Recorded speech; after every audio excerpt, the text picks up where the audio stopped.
Hello दोस्तों, आपका स्वागत है हमारे प्यारे से खूबसूरत से यूट्यूब चैनल रजत चौधरी में। और हम आज आपके लिए लेकर आए हैं, देखिए, बेसिक मैथ पार्ट वन। ठीक है, क्या लाए हैं? Basic math part one. इसलिए मैं यह वीडियो बना रहा हूँ ताकि जो बहुत से कमज़ोर बच्चे हैं, अगर वह नहीं जानते हैं कि गुणा भाग जोड़ घटाना डायरेक्ट जो है करना, इसलिए उनको बेसिक से जो है समझाने के लिए ये मैं जो है वीडियो पार्ट वाइज बना रहा हूँ। ठीक है, तो अगर नहीं जानते हैं तो ये वीडियो देखना शुरू कर दीजिए। वैसे भी बेसिक से शुरुआत होगा और बेसिक से लेकर तब वो जाएगा। ठीक है, तब मैथ भी पार्ट वाइज मैं कराऊंगा। देखिए, बेसिक में मैं पहले बता दूं क्या है। देखिए, इंपॉर्टेंट फैक्ट्स, कौन कौन से इंपॉर्टेंट फैक्ट्स होते हैं ये आप पहले जान लीजिए। देखिए, पहला है किसी संख्या में शून्य का गुणा किया जाए या शून्य में किसी संख्या से गुणा किया जाए, गुणनफल शून्य प्राप्त होता है। इसका कहने का मतलब क्या है कि कोई मान लीजिए कोई संख्या है ए मतलब कोई संख्या मान लीजिए ए का गुणा जब जीरो में होगा तब भी जीरो प्राप्त होगा, या जीरो का गुणा जब ए में होगा तब भी जीरो से प्राप्त होगा। देखो, एकदम बेसिक मैं बता रहा हूँ। ठीक है, एकदम बेसिक बता रहा हूँ, बेसिक से केवल शुरुआत कर रहा हूँ। देखो, जैसे एग्जाम्पल में हम आ जाते हैं। देखो, पाँच कोई संख्या है ना, पाँच का गुणा जब जीरो में हुआ तब बन गया जीरो। ठीक है, क्या बन गया? जीरो हो गया। उसी प्रकार से अगर जीरो का गुणा अगर हम पाँच में कर रहे हैं तो तब भी बन जाएगा जीरो। और अगर आठ गुणे जीरो गुणे नौ गुणे छः लिखा है, देखो, तब भी जरूर जीरो आ गया। क्यों आएगा? क्योंकि गुणे में आ गया है जीरो। अगर गुणे में कहीं भी अगर जीरो आ जाता है गुणे में, तो पूरी संख्या को क्या कर देता है? जीरो, चाहे जितनी बड़ी संख्या हो। ये आप ध्यान में रखिएगा। ठीक है, तो ये रहा इंपॉर्टेंट फैक्ट वन। अब देखते हैं इंपॉर्टेंट फैक्ट टू। देखो, ये है इंपॉर्टेंट फैक्ट टू। देखो, बोल क्या रहा है? शून्य में किसी संख्या से भाग दिया जाए तो भागफल शून्य प्राप्त होता है। कहने का इसका मतलब क्या है?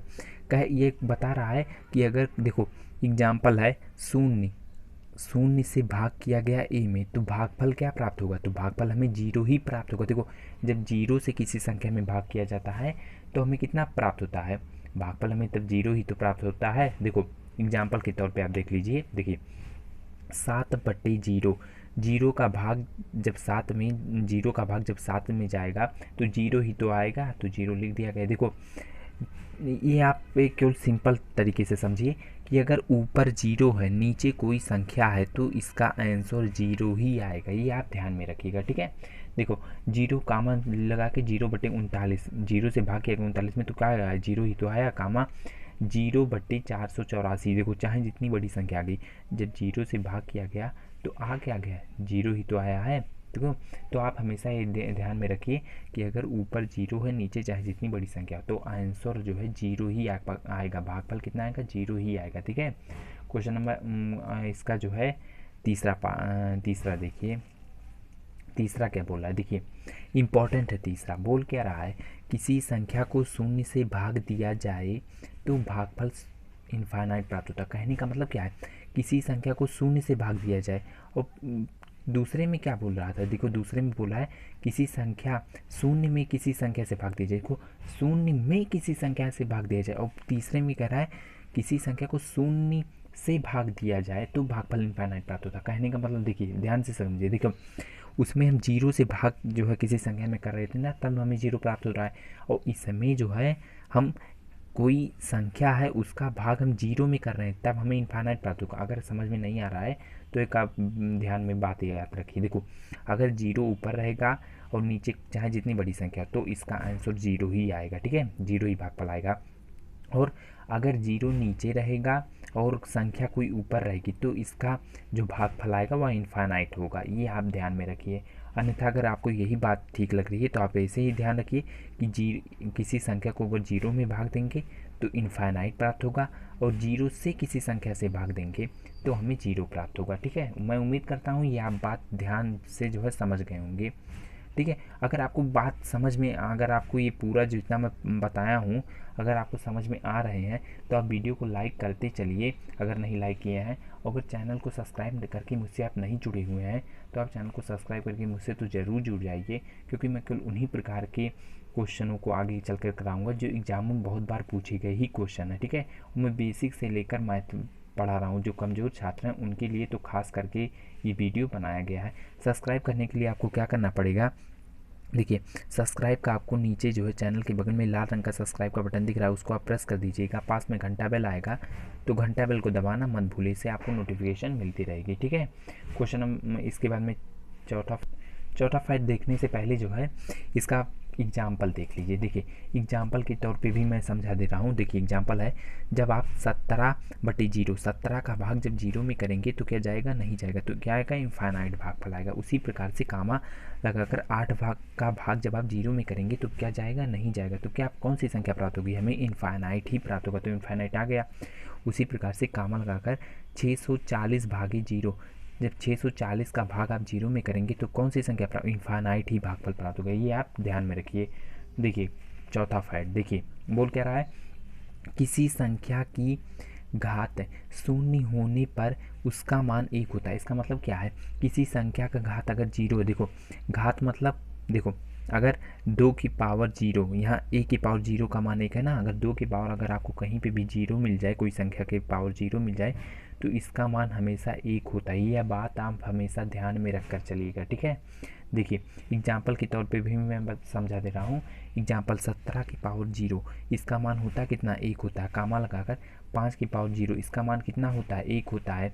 कामा चाहे जितनी बड़ी संख्या हो, अगर पावर जीरो है तो मान 1 होगा। 385 की पावर जीरो, इसका मान होता है कितना, 1 होता है, ठीक है।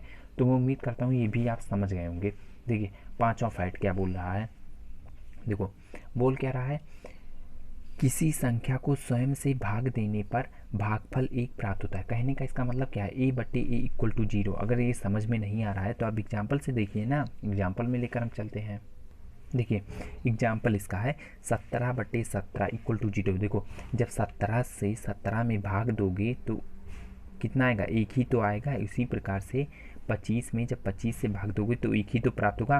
देखो और कामा है, देखो जब जीरो का भाग जीरो में दोगे तो नॉट डिफाइंड होगा, क्योंकि ये जो है पता ही नहीं चल पाता कि जीरो का भाग जीरो में जाएगा कि नहीं जाएगा, आज तक अभी तक पता नहीं चल पाएगा, ठीक है। तो इसलिए 0/0 होता है क्या, नॉट डिफाइंड, ये आप ध्यान में रखिएगा, ठीक है।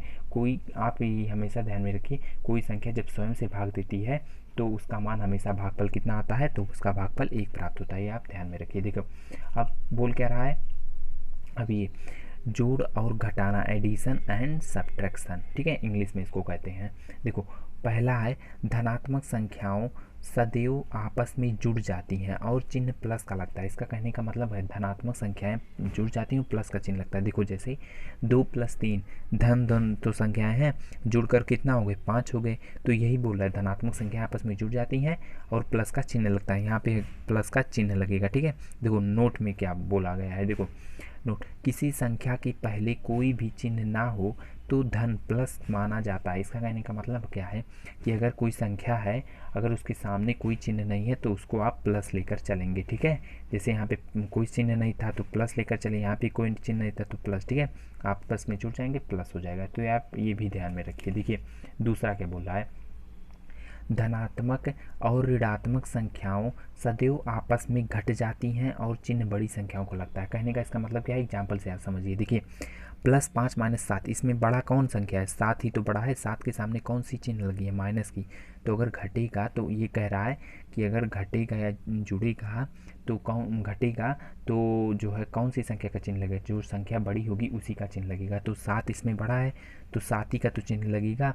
5 में से 7 जाएगा तो 2 ही तो बचेगा, लेकिन प्लस या माइनस का चिन्ह लगेगा तो बड़ी संख्या का चिन्ह लगेगा। 7 के सामने कौन सी संख्या है, बड़ी संख्या, 2 माइनस है तो माइनस का चिन्ह लग गया। उसी प्रकार देखो दूसरा वाला, देखो 17 - 19 = 8 कैसे आए, देखो घट गया ना, लेकिन चिन्ह कौन से लगेगा, बड़ी संख्या कौन सी है, 17 है। और मैं पहले भी कहा हूँ, अगर सामने कोई चिन्ह नहीं दिखाई दे रहा है तो इसमें प्लस वाला चिन्ह लिया जाता है, तो प्लस लगेगा ना, क्योंकि 17 बड़ा है तो प्लस लग गया।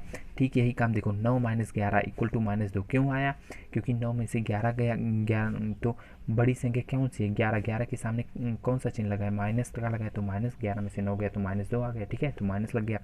ठीक इसी प्रकार यहाँ पे भी है, देखो चाहे इस साइड से घटाओ तब भी -2, चाहे इस साइड से घटाओ तब भी -2 आएगा। आप देखो संख्याएं बदल देने से जो संख्याएं प्राप्त होती हैं वो बदलता नहीं है, ठीक हो। देखो पीछे वाले को आगे ले आए, आगे वाले को पीछे ले गए तब भी -2 आया, और आगे वाले को पीछे, पीछे वाले को आगे ले गए तब भी -2 आया। यह बात हमेशा ध्यान में रखिएगा, ठीक है।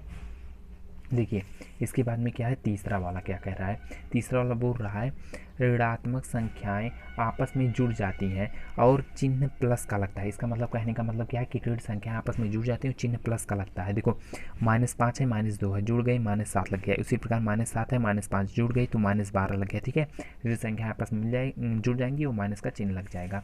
देखो गुणा का, ये गुणा का जो है फैक्ट है, इसे आप समझ लीजिएगा।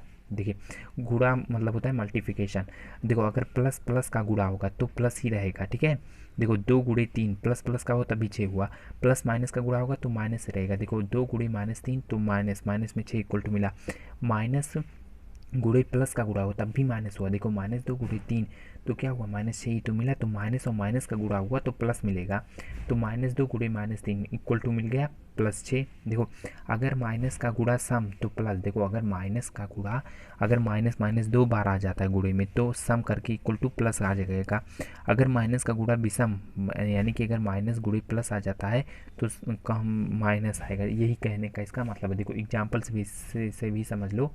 2 गुणे -3 गुणे 4 गुणे -2 गुणे -4 इक्वल टू आएगा कितना, माइनस में 144। गुणा करके आप देख लीजिए, माइनस माइनस प्लस कर दिया, फिर माइनस कर दिया तो माइनस का सिंबल लग गया। देखो फिर यहाँ पे माइनस माइनस प्लस, फिर माइनस माइनस प्लस तो प्लस का सिंबल लग गया और गुणा करके आप देख लीजिए 120 ही आएगा। तो मैं उम्मीद करता हूँ ये जो है आज का वीडियो बेसिक मैथ पार्ट 1 था, आप लोगों को यह वीडियो जो है अच्छा लगा होगा। अगर अच्छा लगा है तो वीडियो को लाइक कर दीजिए और चैनल को सब्सक्राइब करते वक्त घंटा बेल दबाना मत भूलिए। धन्यवाद।